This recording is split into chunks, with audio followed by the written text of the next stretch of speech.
तर आज प्रत्येक देशवासियांसाठी संमिश्र दिवस आहे, कारण आज देशवासियांच्या एका डोळ्यात आनंद अश्रू तर एका डोळ्यात दुःखाचा डोंगर आहे। भारतीय हवाई दलाचे विंग कमांडर अभिनंदन वर्तमान यांची अखेर पाकिस्तानच्या तावडीतून आज सुटका होणार आहे। तर आज वाघा बॉर्डरवरून अभिनंदन वर्तमान भारतीय वायुदलाचे अधिकारी जेडी कुरियन यांच्यासोबत भारतात परतणार आहेत। तर दुसरीकडे जम्मू काश्मीरच्या बडगाम जिल्ह्यात विमान दुर्घटनेत शहीद झालेल्या स्क्वॉड्रन लीडर निनाद मांडवगणी यांच्या पार्थिवावर आज नाशिकमध्ये लष्करी इतमामात अंत्यसंस्कार केले जाणार आहेत। त्यामुळे आज आपल्या देशासाठी प्राणांची आहुती देणारा एका हिरोला अखेरचा निरोप दिला जाणार आहे। तर तिथेच आज दुसरा हिरो जो पाकिस्तानाच्या ताब्यात होता त्याचं स्वागत आज भारतीय करणार आहेत, कारण आज विंग कमांडर अभिनंदन पुन्हा एकदा मायदेशी परतणार आहेत।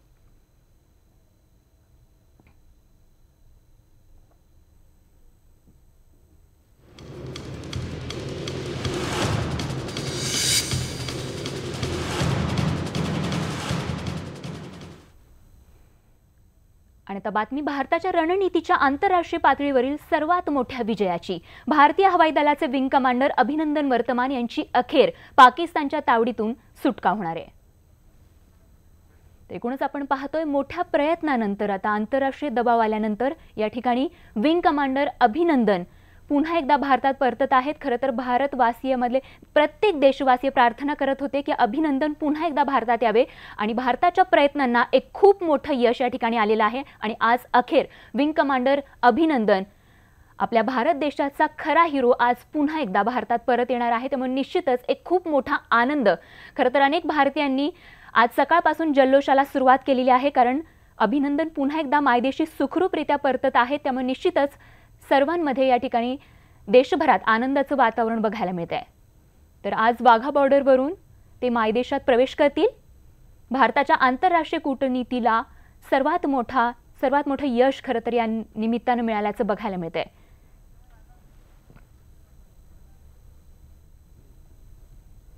आणि याच पार्श्वभूमीवर आमचे प्रतिनिधी उदय राणा आपल्या सोबत आहेत। उदय जी, क्या कुछ इन्फॉर्मेशन इसके बारे में, कब तक अभिनंदन देश में फिर से वापस आएंगे?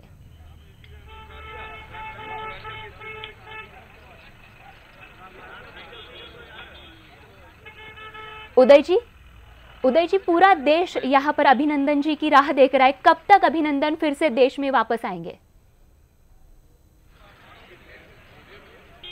तर उदय यांच्यापर्यंत आवाज पोहोचत नाहीये, मात्र पुन्हा एकदा उदय यांच्याकडून अधिक अपडेट जो खबर आ रही है उसका सवाल है। तो बीएसएफ के सूत्र हमें बता रहे हैं। जी बोलिए। हाँ, तो बीएसएफ के सूत्र हमें ये बता रहे हैं कि करीब दोपहर में 1 बजे के बाद कभी भी जो विंग कमांडर अभिनंदन है वो यहाँ पहुंच सकते हैं। रात को उन्हें रखा गया जीएचक्यू रावलपिंडी में। रावलपिंडी जैसे कि आप जानते हैं पाकिस्तान आर्मी का हेडक्वार्टर्स है, उनका होम बेस है। वहां से उन्हें लाया जाएगा आज सुबह लाहौर जहां पे मैं खड़ा हूं। लाहौर यहां से करीब तकरीबन 23 किलोमीटर की दूरी पर है और लाहौर से उन्हें लाया जाएगा वाघा बॉर्डर, और वाघा बॉर्डर से वो ऑन फुट क्रॉस करके भारतीय टेरिटरी में एंटर करेंगे। उनका मेडिकल चेकअप पाकिस्तान सेना ने किया है और अभी हमें खबर ये आ रही है कि वो बिल्कुल हेल्दी हैं, बिल्कुल ठीक है, उनके साथ कोई बुरा बर्ताव नहीं किया गया है। लेकिन प्रोटोकॉल ये कहता है कि जब वो भारत आएंगे तो फिर से उनका एक मेडिकल टेस्ट किया जाएगा, उन्हें डीब्रीफ किया जाएगा और उसके बाद ही वो अपने परिवार से जो है मिल पाएंगे। यहाँ पे लोगों का जमावड़ा लगना शुरू हो चुका है और मुझे जहां तक लगता है दोपहर तक, जब तक विंग कमांडर अभिनंदन वापस भारत आएंगे तब तक यहाँ पे काफी अच्छी खासी भीड़ जमा हो गई होगी, क्योंकि इस वक्त वो एक नेशनल हीरो के रूप में देखे जा रहे हैं और उनके होम कमिंग का इंतजार जो है पूरे भारत भर में लोगों को है। और यहाँ पे अमृतसर के लोगों की बात अगर करें खास तौर पे तो वो जरूर जो है वाघा बॉर्डर आ रहे हैं। धीरे धीरे करके यहाँ पे जमावड़ा लोगों का लग रहा है, सिर्फ इसलिए कि विंग कमांडर अभिनंदन का स्वागत किया जा सके। कई पॉलिटिकल नेता भी हम उम्मीद कर रहे हैं कि यहाँ पे आएंगे, और उनमें सबसे बड़ा नाम इस समय जो आ रहा है वो है Punjab chief minister captain Amarinder Singh का। कैप्टन अमरिंदर ने कल अपने ट्विटर पे लिखा और ये कहा कि वो उनको ये प्रिविलेज चाहिए, वो चाहते हैं कि वो उन्हें मौका दिया जाए विंग कमांडर अभिनंदन का स्वागत करने के लिए, लेकिन वो जो है इसमें कोई कॉम्प्लिकेशन पैदा नहीं करना चाह रहे, इसलिए वो उन्होंने सरकार से अनुमति मांगी है कि उन्हें अनुमति दी जाए कि वो विंग कमांडर अभिनंदन का जो है स्वागत करें जैसे भी वो भारत की धरती पर कदम रखें। जी उदय जी, क्या कुछ तैयारी यहाँ इस वक्त अभिनंदन जी के स्वागत में लश्कर की तरफ से?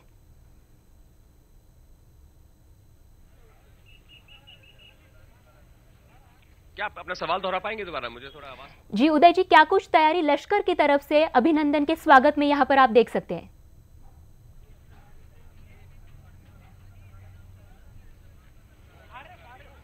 अभिनंदन के स्वागत के लिए यहाँ पर लोग जो है तिरंगा झंडा लेकर यहाँ पे कुछ लोग पहुंचे हैं। अभी वो लोग जाएंगे, जैसे ही वाघा बॉर्डर खोल दिया जाएगा यहाँ पे चेक पोस्ट तक वो लोग जाएंगे आगे और स्वागत करेंगे विंग कमांडर अभिनंदन का। और जैसे कि मैंने कहा अभी थोड़ा कम जमावड़ा लगा है, लेकिन धीरे धीरे भीड़ यहाँ पर बढ़ती जा रही है। बीएसएफ की भी यहाँ पे पूरी तैनाती है, वो लोग भी तैयार है कि किस तरह जो है सेरेमोनियल तरीके से उनका स्वागत किया जाए। दोपहर तक अंदाजा लगाया जा रहा है करीब 1 बजे के बाद ही वो भारत में आएंगे, लेकिन मुझे लगता है कि उन्हें अपने परिवार तक मिलते मिलते भी काफी समय जो है लग जाएगा। उनके माँ बाप जो है दिल्ली से रवाना हो चुके हैं अमृतसर के लिए, वो भी उन्हें यहाँ पे आके मिलेंगे, लेकिन अपने परिवार से वो तभी मिल पाएंगे जब भारतीय सेना द्वारा उनका जो है मेडिकल, भारतीय अथॉरिटीज द्वारा उनका जो है मेडिकल चेकअप होगा। हालांकि पाकिस्तानी सेना ने उनका मेडिकल चेकअप किया है और बताया जा रहा है कि वो स्वस्थ है, लेकिन प्रोटोकॉल ये कहता है कि भारत आने के बाद पुनः उनका जो है मेडिकल चेकअप किया जाए और उनको पूरा डीब्रीफ किया जाए। और यहाँ पर जो है जब मैंने लोगों से बात की तो उनका ये कहना है कि कैप्टन विंग कमांडर अभिनंदन की सबसे बड़ी खूबी उनको ये लगी कि इतने प्रेशर के बावजूद उन्होंने अब जो है अपना काम कंपोज नेचर जो है नहीं छोड़ा। पाकिस्तानी सेना के उस मेजर के सवालों का बड़े शालीनता से उन्होंने जवाब दिया, बिल्कुल गुस्सा नहीं हुए, बिल्कुल जो है घबराए नहीं, बिना घबराहट के उन्होंने जवाब दिया और ये कहा कि मैं आपको अपने मिशन की बिल्कुल जानकारी नहीं दे सकता, मुझे मेरी भारतीय वायुसेना से अनुमति नहीं है आपके सवालों के जवाब देने की। बड़े शालीनता से उन्होंने जवाब दिया, इसीलिए शायद विंग कमांडर अभिनंदन जो है वो पूरे भारतवर्ष के आज जो है एक तरह से हीरो बन के उभर रहे हैं। जी बिल्कुल उदय जी, और वाघा बॉर्डर से इसी तरह अपडेट हमें देते रहिए। फिलहाल धन्यवाद इस जानकारी के लिए।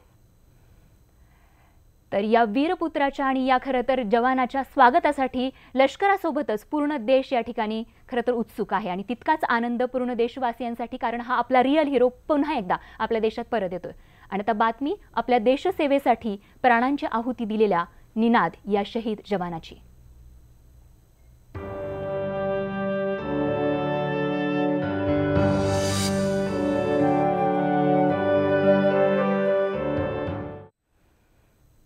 जम्मू काश्मीरच्या बडगाम जिल्ह्यात विमान दुर्घटनेत शहीद झालेल्या स्क्वॉड्रन लीडर निनाद मांडवगणी यांच्या पार्थिवावर आज नाशिकमध्ये लष्करी इतमामात अंत्यसंस्कार केले जाणार आहेत। तर शहीद निनाद मांडवगणी यांचं पार्थिव रात्री हवाई दलाच्या विशेष विमानानं ओझर विमानतळावर आणण्यात आलं।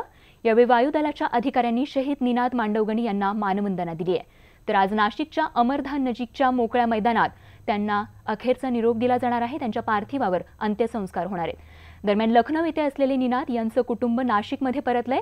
निनाद यांच्या पश्चात त्यांच्या आई, वडील, पत्नी आणि त्यांची लहान मुलगी असा परिवार आहे। तर या वीरपुत्राला थोड्याच वेळात या ठिकाणी शासकीय इतमामात अखेरचा निरोप दिला जाणार आहे।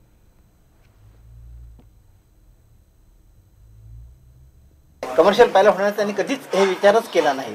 मला फक्त एअरफोर्समध्येच जायचं आहे आणि त्या एकाच जिद्दीने त्यांनी सगळं प्रयत्न केले। मोठा प्रसंग तो ओढवलेलाच आहे, पण मला अभिमान पण आहे की मी त्याची आई आहे, की त्याने मला आई होण्याचं भाग्य दिलं आणि वीरपुत्राची आई मी झालेली आहे। दुःख तर आहेच मला, कारण त्याच्यानंतर आता माझ्यावर जबाबदारी आहे, आमच्यावर माझ्या सुनेची आहे, नातीची आहे, ते आम्ही सर्व पार पाडूच, तो काही प्रश्न नाही आहे, पण तो आम्हाला सगळ्यांना अर्ध्यात सोडून गेला। मगर मेरी एक रिक्वेस्ट है, फेसबुक वॉरियर्स प्लीज़ फेसबुक की वॉर लड़ना सोशल मीडिया का बंद कर दो, इससे कुछ नहीं आना। अगर इतना जोश है तो जाओ, जाके फौज ज्वाइन करो और करके देखो कि कैसा लगता है। ये छोटी छोटी बातों में चिच करना is not feasible, first of all. Second of all, we do not want war. आपको नहीं पता कि वॉर में क्या नुकसान होता है, what are the damages of war. तर या वीर जवानाच्या कुटुंबियांच्या ह्या भावना आपण ऐकल्या। थेट जाऊयात नाशिकला। प्रशांत बागमचे प्रतिनिधी आपल्या सोबत आहेत। प्रशांत, डोळ्यात खरं तर अश्रू आहेत। पाणावलेल्या डोळ्यांनी अत्यंत शोकाकुल अशा वातावरणात या वीरपुत्राला अखेरचा निरोप या ठिकाणी दिला जातोय। नक्कीच साथी, काही प्रसंग असे असतात की तिथे शब्द अपुरे पडतात। तीच परिस्थिती आता नाशिकला आहे। थोड्याच वेळामध्ये आपण बघतोय की या ठिकाणी त्याच्या घराच्या समोर, निनादच्या घराच्या समोर या मैदानामध्ये हा मंडप उभारण्यात आलेला आहे। आणखी याच ठिकाणी तासभर अंत्यदर्शनसाठी या ठिकाणी पार्थिव येणार आहे। ओझरच्या एअरफोर्स हॉस्पिटलमधून आता ते निघाले। येत्या 8 ते 10 मिनिटांमध्ये या ठिकाणी निनादचं पार्थिव दाखल होणार आहे। त्याचे कुटुंबीय, त्याचे मित्र, त्याचे आप्तस्वकीय, सर्वसामान्य नाशिककर अनेक जण या ठिकाणी गोळा झालेत। अशा भागातल्या अनेक नाशिककर आहेत की ज्यांनी त्याला प्रत्यक्ष कधी भेटले नाही। कोणाचा परिचय त्याच्या आईवडिलांची आहे तर कोणाचा त्याच्याशी। हा हॉस्टेलमध्येच निनाद होता। पण मित्र, काय सांगशील, आज तुम्ही सगळे या ठिकाणी सकाळपासून काम करताना आम्ही बघतोय। निनाद दादाशी तसा आमचा परिचय आला नाही, कारण तो शिक्षणासाठी बाहेरगावी असल्यामुळे. पण त्याचे आई बाबा, काका काकू सगळे आपल्या गणपती मंदिरात नेहमी यायचे, त्यामुळे त्यांच्याशी आमचा परिचय होता. आमचा म्हणण्यापेक्षा आमच्या आजोबांचा, घरच्यांचा जास्ती परिचय होता, कारण आम्हाला ते काका फार भेटले नाही. पण जेव्हा ही बातमी कळाली तेव्हा आपल्या कुटुंबातलाच एक सदस्य गमावल्याची भावना आमच्या सगळ्यांची होती. त्यासाठी आम्ही सगळे इकडे आलो आहे. आम्ही त्याच्या एवढे शूरवीर तर नक्की नाही आहोत, त्यांनी जे आपल्या देशासाठी बलिदान दिलं त्याच्या एवढे आम्ही शूर नक्कीच आहोत. पण आम्ही निनाद दादाला सगळे तरुण एक ग्वाही नक्की देऊ इच्छितो की तुझ्या एवढी देशसेवा नाही, पण आमच्या परीने जेवढी होईल तेवढी आम्ही नक्की देशसेवा करू, आणि हीच तुझ्यासाठी श्रद्धांजली असेल. हीच खरी श्रद्धांजली. बोलक्या शब्दानं देश भावना थेट निनादपर्यंत पोहोचावी हा या सगळ्यांचा प्रयत्न. निनाद दादा लहानपणापासून बोर्डिंग स्कूलमध्येच राहिला. नंतर जसं तो मोठा होत गेला त्याची औरंगाबादमध्ये तसं शिक्षण झालं. नंतर त्याची पहिली पोस्टिंग हैदराबादमध्ये झाली. हैदराबादमधून मग तो दिल्ली, मग काश्मीर वगैरे असं त्याचा प्रवास झाला. तसं तो म्हणजे फारच कमी, त्याला पश्चात एक लहान मुलगी आहे, त्याचं आम्हाला खूप वाईट वाटतं तसं त्याचं. एवढं कोणाचं जाणं असं चटका लावून जातं. एक लहान मुलगी आणखीन तिच्या वाढदिवसाला येण्यासाठी येत होता निनाद, आणखीन निनाद गेला. अत्यंत दुःखद अशी घटना आहे. हे जे कुटुंब आहे, हे कुटुंब या DGP नगर परिसरामध्ये गेल्या 30 वर्षापासून राहतं. तो लहान होता तसा आम्ही त्याला पाहतो आहे, आणि त्याचे आजोबा आणि मी जिल्हा परिषदेमध्ये 50 वर्षापूर्वी एकत्र काम केलेलं आहे. आणि अशा परिस्थितीमध्ये तो इथे लहान असताना त्यांनी शिक्षण घेतलेलं आहे. औरंगाबादला होता, आणि तिथून आल्यानंतर त्याचं सिलेक्शन झालं, आणि त्याच्या अत्यंत अपेक्षा होत्या की त्याला फक्त पायलटच व्हायचं होतं, आणि तेही पण कमर्शियल व्हायचं नव्हतं. त्याला सैन्यातलाच पायलट होऊन आणि सेवा करायची होती. नक्कीच त्याला सेवाच करायची होती. खरं तर 1986चा निनादचा जन्म, वय वर्ष अवघं 33, पण त्याचं आयुष्य हे जास्तीत जास्त हे हॉस्टेलमध्येच गेलं. त्याचं आयुष्य हे जास्तीत जास्त हॉस्टेलमध्ये, बरोबर आहे. तो इथे DGP नगर परिषद गेल्या 15 वर्षापासून राहत होता. आमची त्याची ओळख अशी फारशी नाही, पण त्याच्या वडिलांचे आमचे संबंध होते. एका डोळ्यात आसू आणि एका डोळ्यात हसू असं म्हटलं तर काही वावगं ठरणार नाही की जे आपले बलिदानासाठी लोक लढतायत, देशाच्या बलिदानासाठी, त्यात आपला निनाद मांडवगण याचं अत्यंत दुर्दैवी दुःखद निधन झालं. हेलिकॉप्टर कोसळल्यामुळे त्याच्या दुःखात निश्चित DGP नगर परिसरावर ही शोककळा पसरली आहे. नाही, नक्कीच नुसत्या DGP नगर परिसरामध्ये शोककळा पसरली नाही तर आपल्या देशात सगळ्या ठिकाणी हीच भावना आहे. सर्वसामान्य नाशिककरांची. काका थोडं पुढे याल. काका, निनादचं जाणं हे चटका लावून त्याच्या कुटुंबियांना आहे, तसंच देशालाही आहे. सर, तसं त्याच्या चटका लावणं सगळ्यांनाच आहे. देशासाठी तर आहेच आहे, आम्हाला जास्त आहे. ते आधी भोसला मिलिटरीला होता, नंतर औरंगाबादच्या मिलिटरीत गेला, तिथून ते सिलेक्शन झालंय, तिथून हैदराबादला झालंय, तिथून तो दिल्लीला वगैरे गेलाय. निनादला आवड होती, लष्करातच जायची, देशाची सेवा करायची. भोसला मिलिटरी स्कूलमध्ये 10वी पर्यंत हॉस्टेलमध्ये निनाद होता, तिथेच शिकला आणि तिथेच ठरवलं की मला जायचंय. आकर्षण होतं विमानांचं, कारण नाशिक जे आहे याला बाजूलाच देवळालीचा आर्टिलरी कॅम्प आहे. आकाशात हेलिकॉप्टर गिरट्या घालत असतात, म्हणून बी मेकॅनिकलची पदवी घेण्यासाठी, शिक्षण घेण्यासाठी निनाद औरंगाबादला गेला आणि तिथेच त्याचं सिलेक्शन झालं. हैदराबादला 2015ला अकॅडमीतनं, राष्ट्रीय अकादमीतनं निघाल्यानंतर गुवाहाटी, आसाम, याचबरोबर श्रीनगरला आत्ता निनाद गेला. असा त्याचा प्रवास होता. काय सांगाल? असे माझ्या मते आमची पाठीमागे इथे शेती होती, तर आम्ही ज्यावेळेस इथनं भाजीपाला घेऊन तर आमच्या आईच्या त्यांची खूप म्हणजे जवळीक होती. आणि ज्यावेळेस मला परवा संध्याकाळीच माझ्या मित्राने फोन केला, अरे आपल्या घरातला एक चाहता असा निनाद हा आपल्यातनं गेला. मी जेवणाच्या ताटावरती होतं, अक्षरशः मी जेवण सोडून तत्काळ इथं आलो, माझ्या मित्रांना भेटलो. असं आपल्या मित्राचं झालेलं आहे. त्यांच्या कुटुंबीय नव्हते इथे. आम्ही इथे 11 वाजेपर्यंत थांबलो.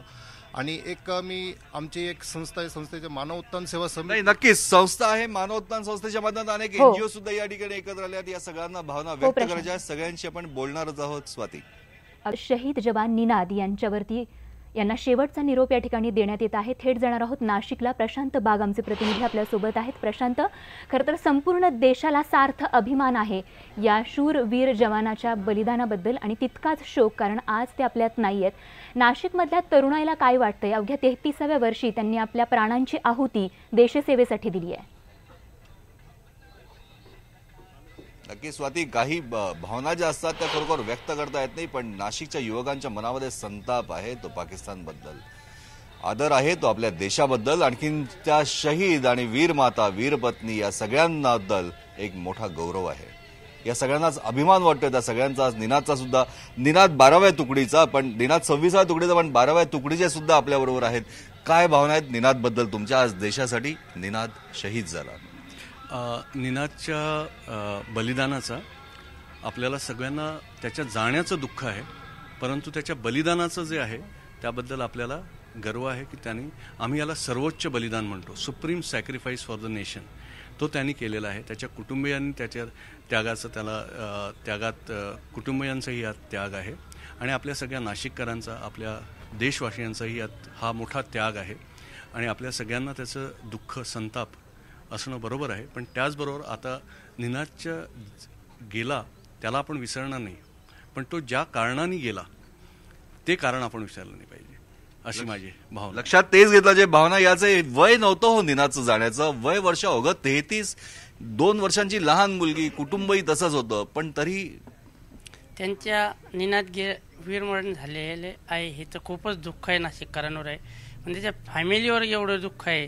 ते आता कसं पुढे करतील हे आपल्यावर पण फार मोठं संकट आलेलं आहे आणि यापुढे असं मरण होणार नाही याची दक्षता मोदी सरकार घेतच आहे आणि ते पुढे घेतील. आपला एक मारला तर मोदी सरकारकडून त्यांचे 5 मारले गेले पाहिजे जवान, अशी मी ग्वाही देतो. स्वाती, आपल्याला माहिती आहे की लष्कराचे काल अधिकारी त्यांच्याशी आपण बोलत होतो, ते सांगत होते की लष्कर हे कायम सज्ज असतं आणि तैनात असतं, पण पॉलिटिकल विश ही महत्वाची असते आणि यंदा पॉलिटिकल विल आम्हाला मिळालंय. त्यामुळे लष्कर म्हणतंय की हम घुस के मारेंगे. एक अखेरचं दाखवतो या ठिकाणी हीच आहे ती व्यवस्था करण्यात आलेली आहे की ज्या ठिकाणी निनादचं पार्थिव जे आहे त्या अवघ्या काही मिनिटात या ठिकाणी येणार आहेत. अंत्यदर्शन या ठिकाणी होणार आहे. वतन से मोहब्बत इस कदर निभा गए, मोहब्बत के दिन वतन पर जान लुटा गए. अशा प्रकारच्या ओळी असलेले फलक या परिसरामध्ये जागोजागी दिसत आहे. साधारणतः 10:30च्या आसपास अखेरची यात्रा, अंत्ययात्रा निनादची याच ठिकाणावरून सुरू होणार. स्वाती. अगदी प्रशांत, सार्थ अभिमान आणि तितकाच शोकाकुल असं वातावरण, अशा संमिश्र भावनेमध्ये या ठिकाणी या वीरपुत्राला अखेरचा निरोप देण्यात येणार आहे. धन्यवाद प्रशांत तुम्ही दिलेल्या माहितीबद्दल. आणि या बातमीसोबतच बुलेटिनमध्ये वेळ झाली तेच थांबण्याची. ताज्या बातम्यांसह लगेचच भेटतो. बघत राहा फक्त न्यूज 18 लोकमत.